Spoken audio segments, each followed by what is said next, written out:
Israel, America और Iran के बीच के युद्ध की गूंज अब संसद में सुनाई दे रही है। देश भर की सड़कों से होती हुई संसद में गतिरोध का यह मुख्य कारण भी बन रहा है। कांग्रेस महासचिव व सांसद श्रीमती प्रियंका वाड्रा ने भी सरकार पर खुलकर हमला बोला है। जैसा कहा तो वैसा ही हो रहा है। कई बार ऐसा हुआ है कि राहुल जी ने कुछ कहा और वो सच निकला।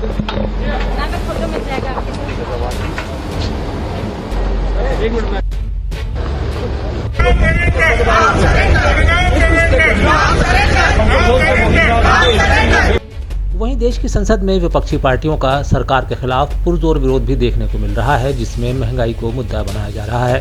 कारण है देश में गैस की किल्लत की अफवाह।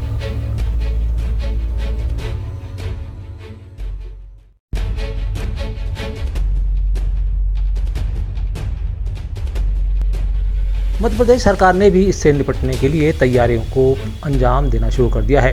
इसी सिलसिले में खाद्य एवं आपूर्ति एवं नागरिक आपूर्ति विभाग द्वारा समस्त कलेक्टर्स को पत्र लिखकर हर परिस्थिति से तैयार रहने के लिए आदेशित भी किया है।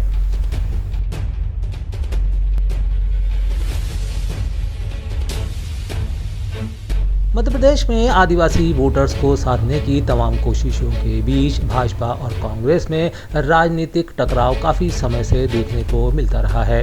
कारण है मध्य प्रदेश में आदिवासी समाज की बहुलता।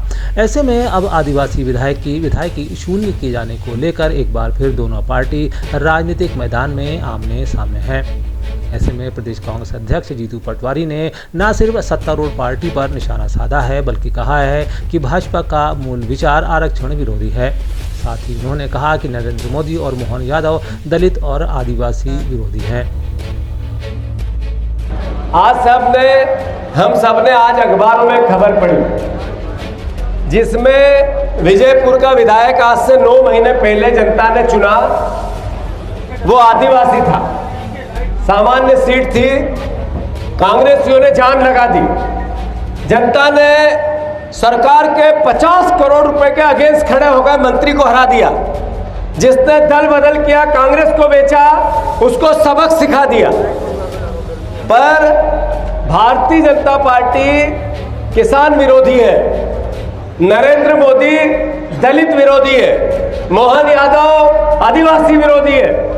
भारतीय जनता पार्टी का मूल विचार आरक्षण विरोधी है।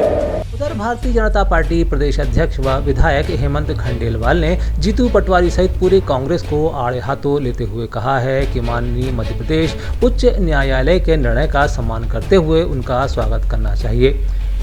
साथ ही वे कहते हैं कि न्यायालय के निर्णय पर अनावश्यक और तथ्यहीन टिप्पणियां करना उनकी अज्ञानता और लोकतांत्रिक संस्थाओं के प्रति उनकी मानसिकता को ही उजागर करता है।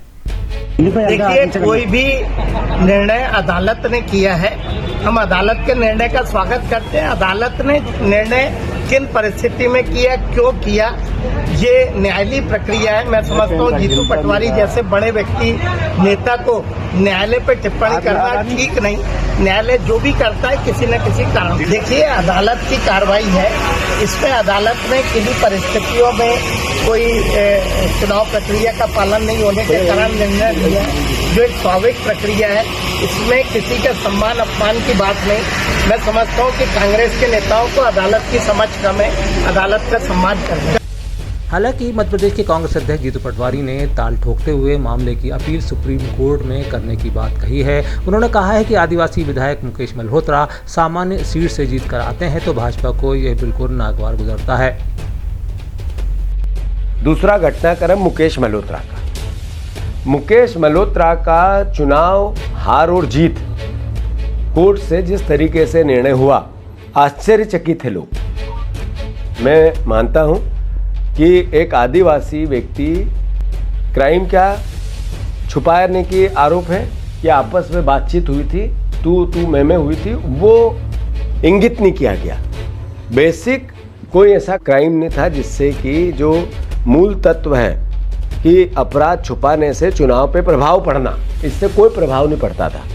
फिर भी फैसला शून्य हो सकता था, पर बदल के हारे हुए विधायक को फिर से विधायक बनाना, हारे हुए व्यक्ति को फिर से विधायक नियुक्त करना, ये न्यायपालिका पर भी बहुत बड़ा प्रश्न चिन्ह खड़ा करता है। मध्य प्रदेश की कैबिनेट बैठक में महत्वपूर्ण निर्णयों पर प्रदेश के मुख्यमंत्री डॉक्टर मोहन यादव के नेतृत्व में विभिन्न जन कल्याणकारी योजनाओं को स्वीकृति प्रदान की गई है। बैठक की महत्वपूर्ण जानकारी साझा करते हुए कैबिनेट मंत्री चैतन्य काश्यप ने बताया है कि स्वामित्व योजना अंतर्गत मध्य प्रदेश के 46 लाख से अधिक परिवारों को चिन्हित कर उन्हें स्वामित्व के दस्तावेज प्रदान किए जा रहे हैं। साथ ही इनकी संपत्ति की रजिस्ट्री भी राज्य सरकार द्वारा निःशुल्क कराई जाएगी। एक महत्वपूर्ण विषय था स्वामित्व योजना का, जिसमें 46 लाख परिवारों को चिन्हित किया गया जिनके पास में कोई अपने स्वामित्व के दस्तावेज नहीं है। उनके चिन्हांकन के पश्चात राज्य सरकार ने निर्णय करा कि उनका जो रजिस्ट्री जो करवाई जाएगी उसका स्टाम्प शुल्क माफ किया जाएगा।